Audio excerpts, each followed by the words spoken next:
a government of national unity. You got your man in, Raisi. All right. Now go back, and who's the most popular man in Iran is still Ahmadinejad. He goes to a little town and there's 50,000 people there. Didn't even nobody know he was going till he got there an hour before. I mean, they like it. They love him. All right. So, but the system feels that it's not good for him now to be the president because a lot of fitna jumps up. Not from him, but there's people that hate him. I'm telling you, when I was up there at the UN, some of the people I be talking about, he just told me straight out.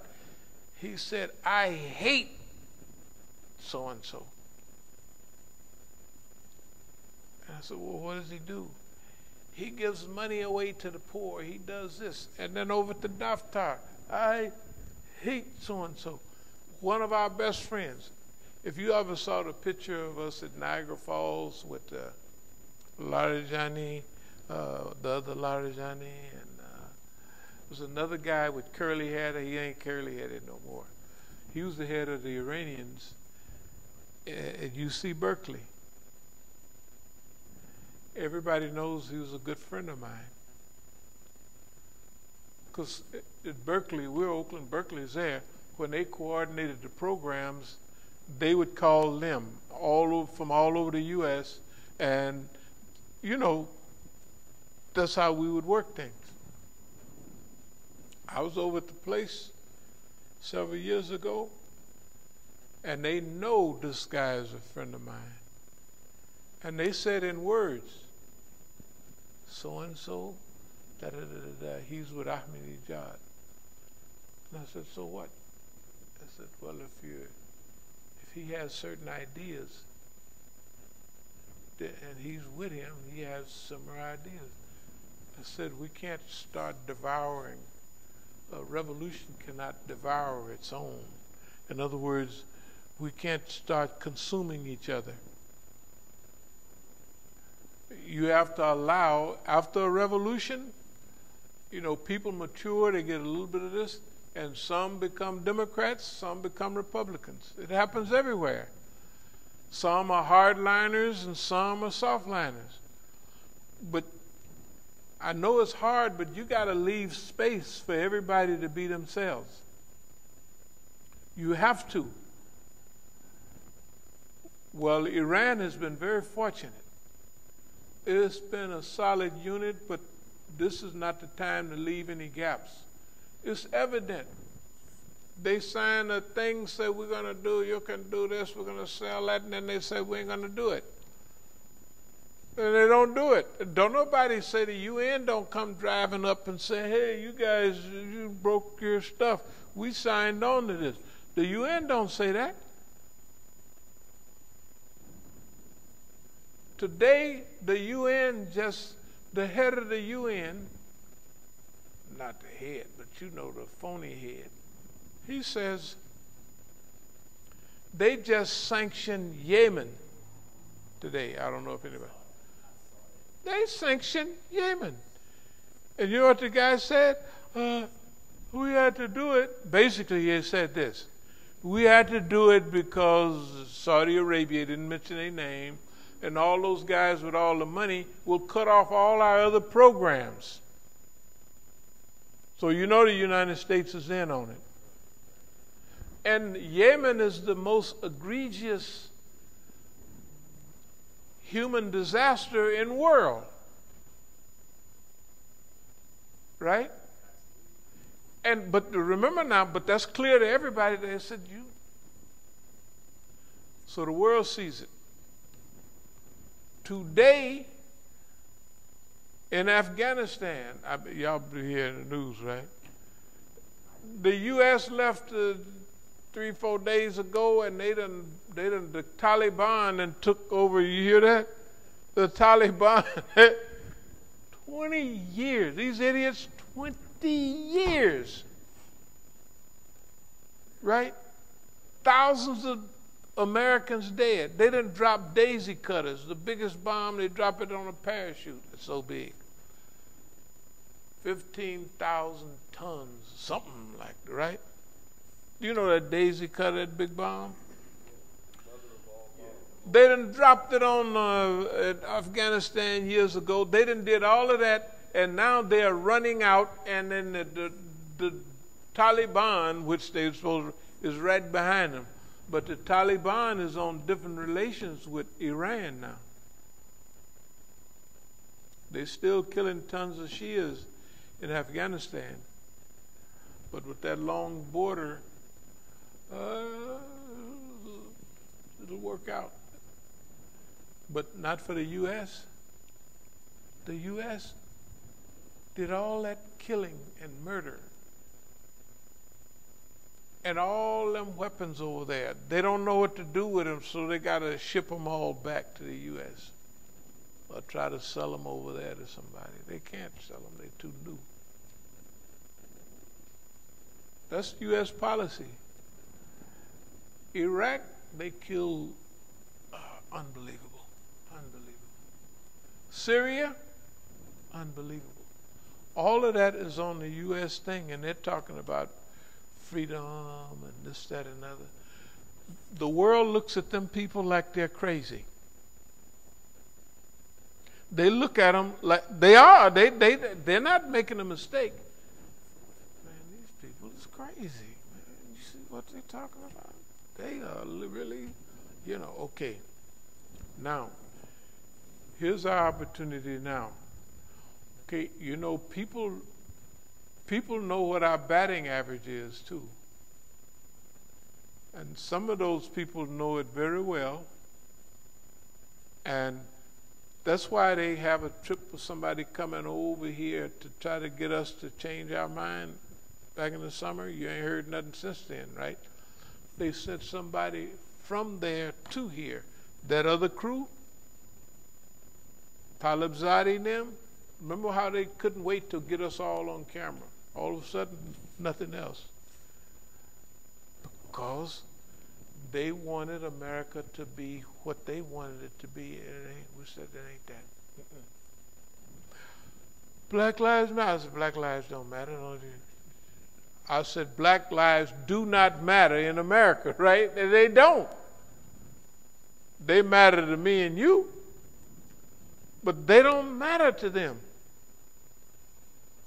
We told them that, and we told them all the other stuff to go along with it.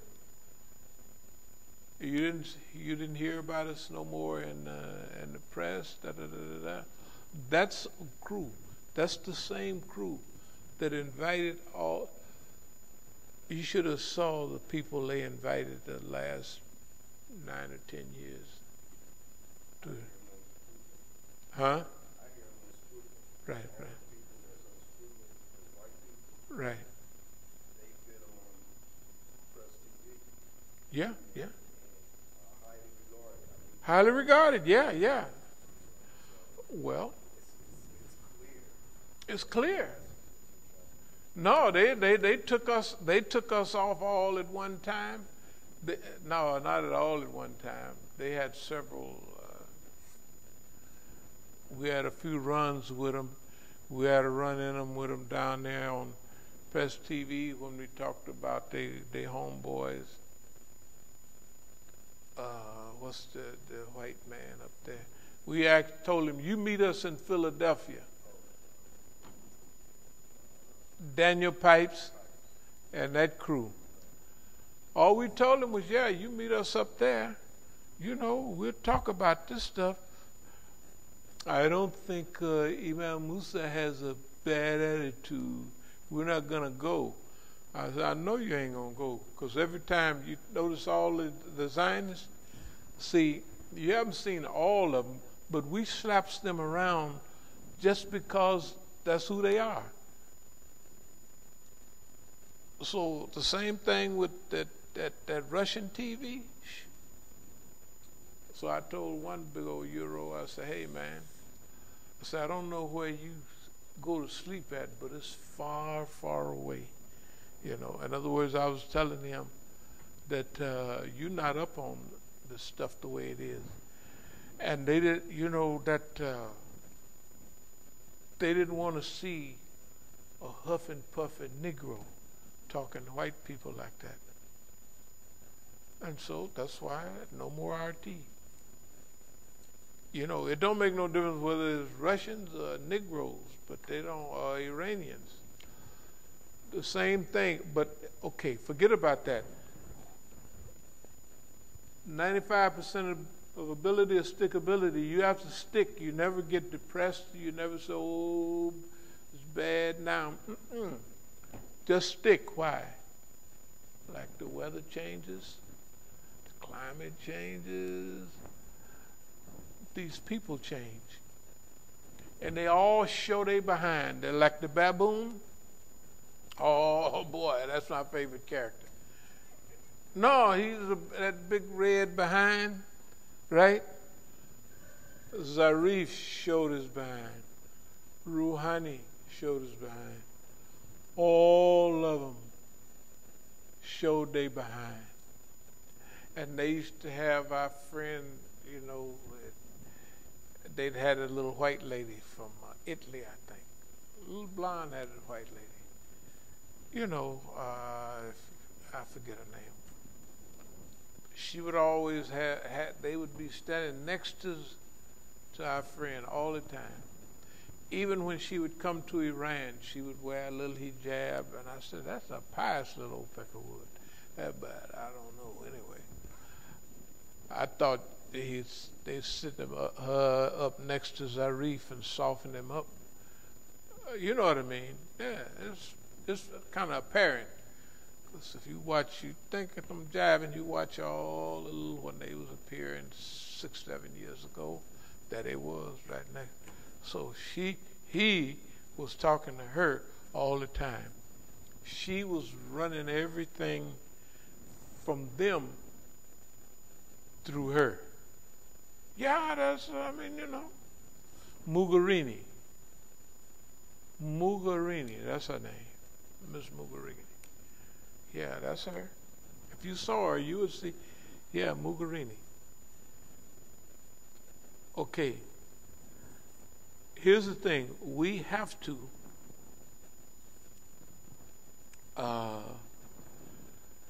this is a chance right now. And you have to be optimistic, you have to be loving and kind, and you have to be all of those things to have this attitude. You see the lady I'm talking about? Yeah, that's her. That's her. Once you see her, if you look at some of the stuff, you'll see that every time you look up, just scroll, and you'll see her standing next to the reef and all of them. With all the things. Just put, see there? You could tell. You could look at it and tell, right? Yeah, you can look at it and tell. Okay, we watching everything. Ain't nothing getting by. I'm telling you, I'm sorry. I'm sorry. Ain't nothing getting by. They can do all of what they want, but it ain't getting by. We just don't mention it right away. Let's try to make this make sense. Manipulate the system for the good of the system.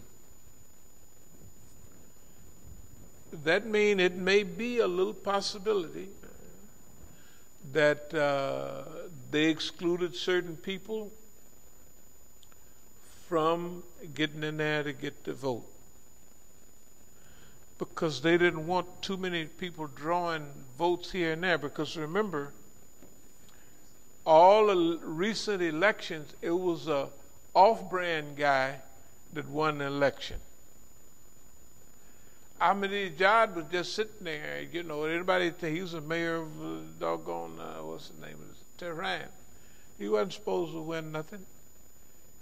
And then they got a runoff, and then he won. The same thing with literally a lot of these guys. I think Rouhani was the same way. The only one that came out flat out that got it all was the one before Ahmadiyya. What was his name? That guy? Khatami. We love everybody. Well, we don't love everybody, but Dialogue of Civilizations. And I wrote him a note when we was at you. So how you going to have a dialogue with people with 500 years of bad behavior? So he said, and the brothers the brothers passed him the note. And so the brothers wrote my name, because at the meeting, every year we would go up at the UN when the presidents from all over the world come. And so we would always hang out with them. They'd have a meeting with them. So they wrote, this is our brother Abdul Alim, because he mentions me by name. He says, according to we're not having a dialogue with the government, we're having a dialogue with the people.